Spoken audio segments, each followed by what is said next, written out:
Boa noite a todos, sejam muito bem-vindos a mais uma introdução do nosso NEP Bezerra de Menezes, filiado ao Prozebem, onde nós estamos entrando na parte final do capítulo 11 do Evangelho de Lucas, que é o nosso Evangelho de Trabalho.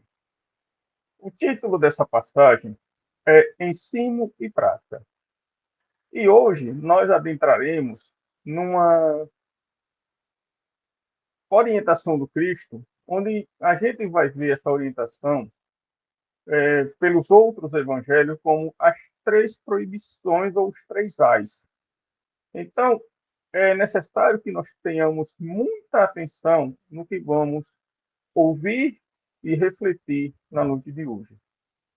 Então, eu vou iniciar pelo versículo 37, que é o primeiro do nosso dessa passagem, para assim dar um entendimento ou uma repassagem no texto que nós estamos a trabalhar e finalizando no 44, que é o último do nosso da nossa noite de trabalho de hoje, onde Lucas vai assinalar da seguinte forma: ao falar isso, um fariseu pediu-lhe para que comesse com ele. Depois de entrar, recostou-se. Ao ver isso, o fariseu admirou-se, porque não se lavou primeiro antes da refeição.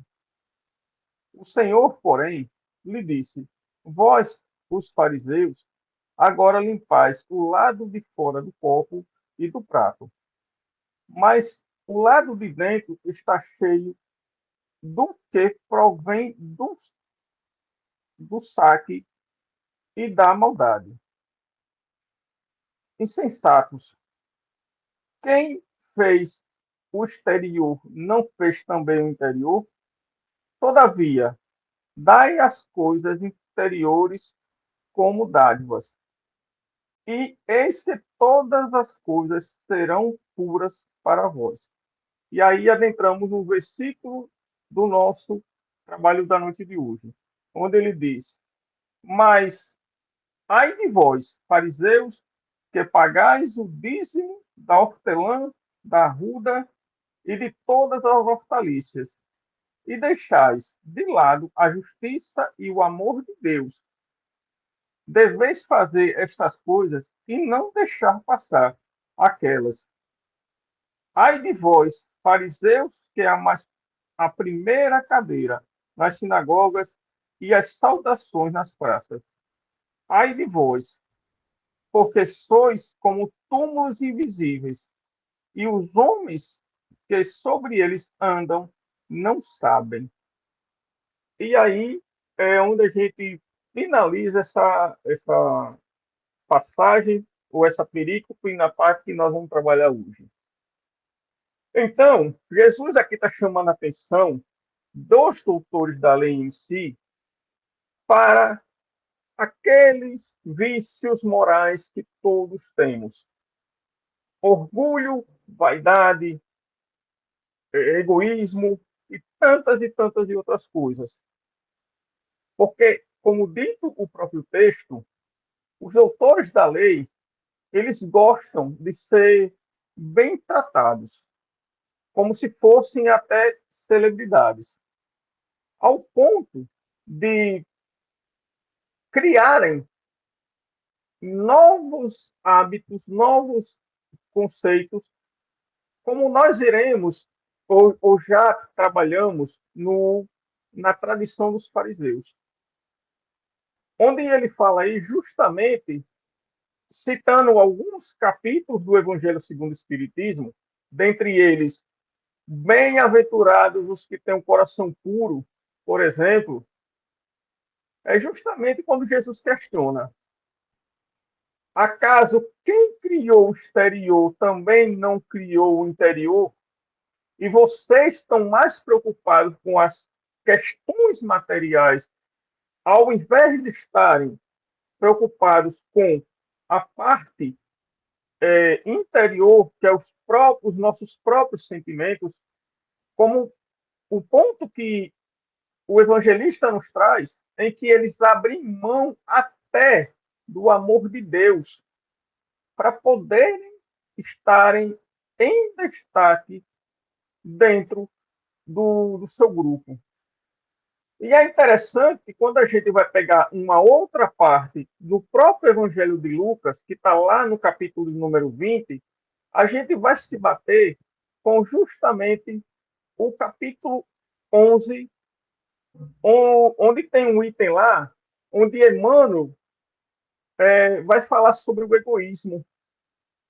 É justamente por conta desse orgulho e esse egoísmo ao qual nós praticamos em, por conta dessas tradições as quais os doutores da lei assim criaram e que, como ele mesmo falou, porque ele se admirou, porque os discípulos do Cristo não se lavavam ou não se purificavam antes das refeições. Só que mais para frente, Jesus, quando é interpelado por seus discípulos, ele diz o seguinte: o que nos contamina não é o que entra pela boca, mas o que sai pela boca. Porque tudo que sai da nossa boca provém do nosso coração e principalmente dos nossos pensamentos. Então, se eu quero é, fazer referência, por exemplo, ou tal julgamento que muitos de nós fazemos em relação aos nossos semelhantes, de onde é que vem? É dos nossos sentimentos. E esse sentimento é quem vai nos prejudicar. Porque, como diz o próprio texto do Evangelho, passai ao próximo que desejas que o outro te faça.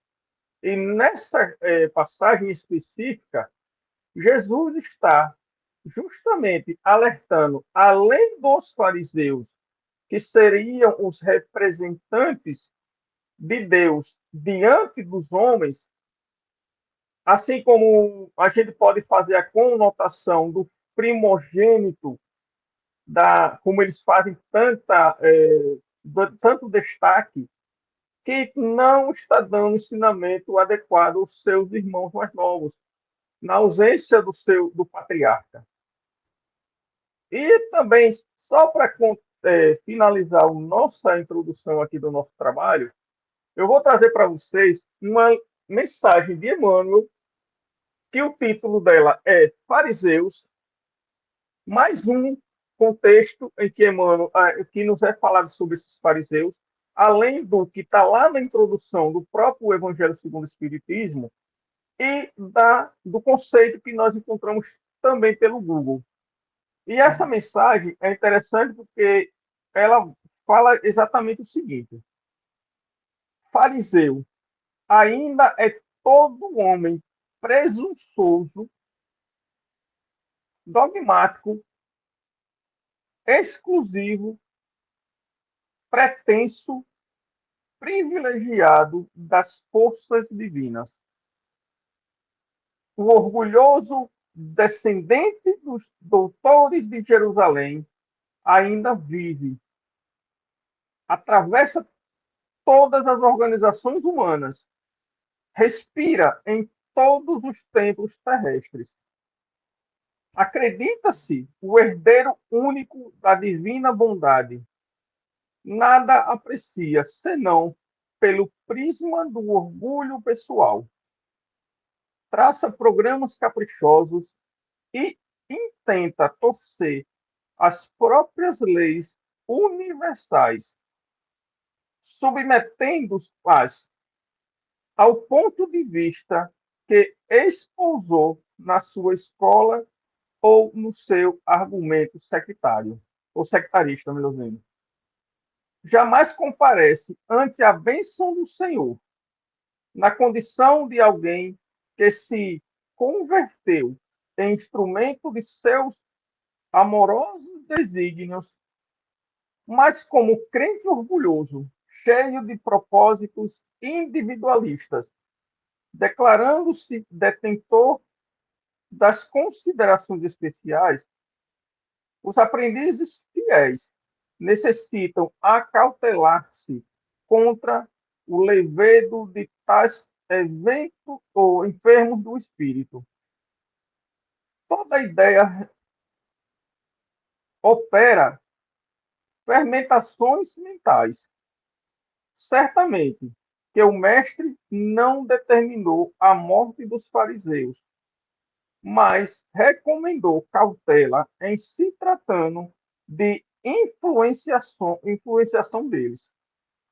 Exigências farisaicas constituem perigosas moléstias da alma. Urge auxiliar o doente e extinguir a enfermidade. Todavia, não conseguiremos a realização provocando túmulos e usando a cautela na antiga recomendação da vigilância. Então, como Jesus mesmo nos fala, antes de tudo, é necessário muita vigilância e muita prudência. Ele nos dá uma recomendação que ela é muito interessante. Ouçam o que, aliás, façam o que eles dizem, mas não façam o que eles fazem. Porque nem tudo o que eles fazem é, é tudo o que eles dizem. Ou seja, há uma contradição no seu comportamento, na sua postura diante das pessoas. E nós, como cristãos que desejamos seguir o Cristo, devemos ter uma retidão, buscando até dentro das nossas limitações o que é correto dentro da nossa vida. Porque se nós seguirmos as orientações de terceiros, nós não poderemos justificar. Ah, não, eu fiz isso por conta de fulano. Não tem como. Jesus nos fala o quê? A cada um segundo as tuas obras. Então, que possamos ser a luz do mundo e o sal da terra, fazendo a nossa luz brilhar diante do mundo e, como sal da terra, darmos aquele sabor que o mundo necessita. Então, a todos a minha gratidão, muita paz a todos e até um próximo momento.